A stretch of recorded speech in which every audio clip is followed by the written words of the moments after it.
Herkese merhabalar. Ben Huri. Huri Metek Mutfak'ta mutfağıma hoş geldiniz.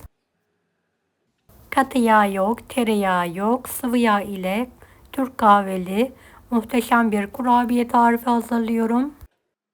Evet, tarifimi hiç bekletmeden hemen başlıyorum. 1 su bardağı toz şeker, 2 yemek kaşığı Türk kahvesi, 1 paket vanilya, 1 paket kabartma tozu. Karıştıralım. 1 su bardağı sıvı yağ ekleyelim. 2 adet tam yumurta. Homojen olana kadar karıştırmaya devam edelim.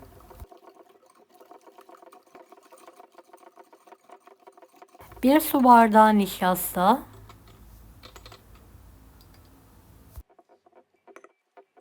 Elimizle yoğuralım.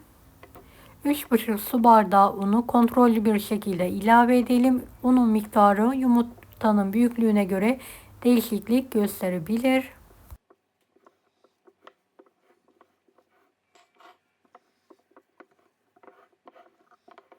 Ele yapışmayan yumuşak bir hamur olmalı.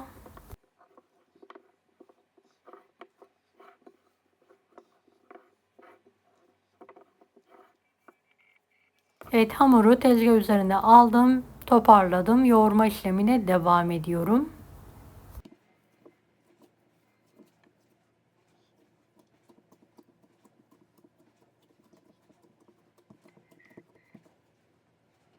Şöyle bir kase dolusu iri kırım ceviz, bir kase dolusu beyaz ve bitter çikolata iri iri doğradım.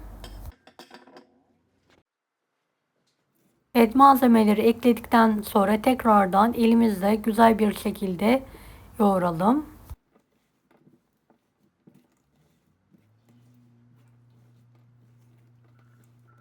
Emek verdiğim bu videoyu sevdiklerinizle paylaşarak bana destek olabilirsiniz.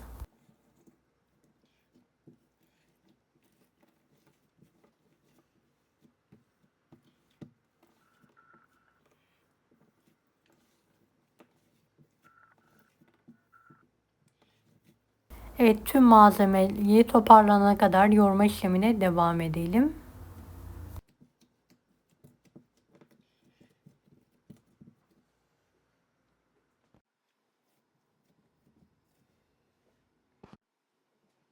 Şöyle mandalina büyüklüğünde bir parça kopartalım. Elimizle hafif bir şekilde yuvarlayalım.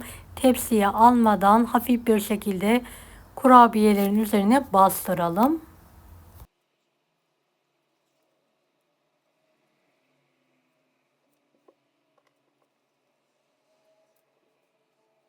Evet, hamuru bitene kadar aynı işlemi yapmaya devam edelim.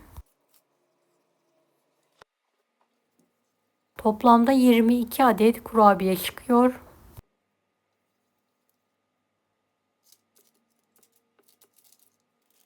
Önceden ısınmış 170 dereceli fanlı fırında 15 dakika pişirmeyi bırakalım.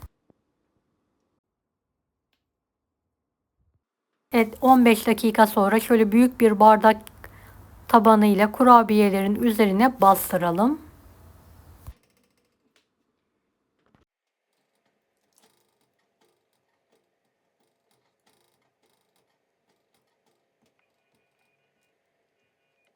Her birini tek tek bastırdıktan sonra fırının kapağını kapatalım. 2-3 dakika daha pişirmeyi bırakalım.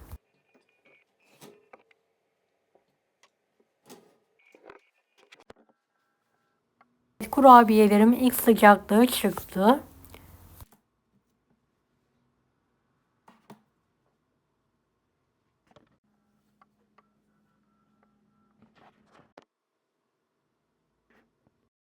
Servis tabağına alarak ikramı hazırlıyorum.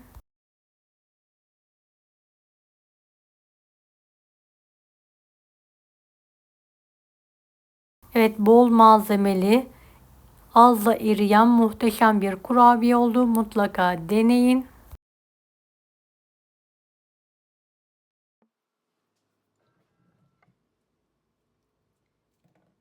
Şöyle bir tanesini bölerek işini yakından göstermek istiyorum. Muhteşem bir kahve aroması geliyor. Deneyecek olan herkese şimdiden kolaylıklar dilerim. Allah'a emanet olun. Hoşça kalın. Daha farklı tarifler için bunları da izlemeyi unutmayınız.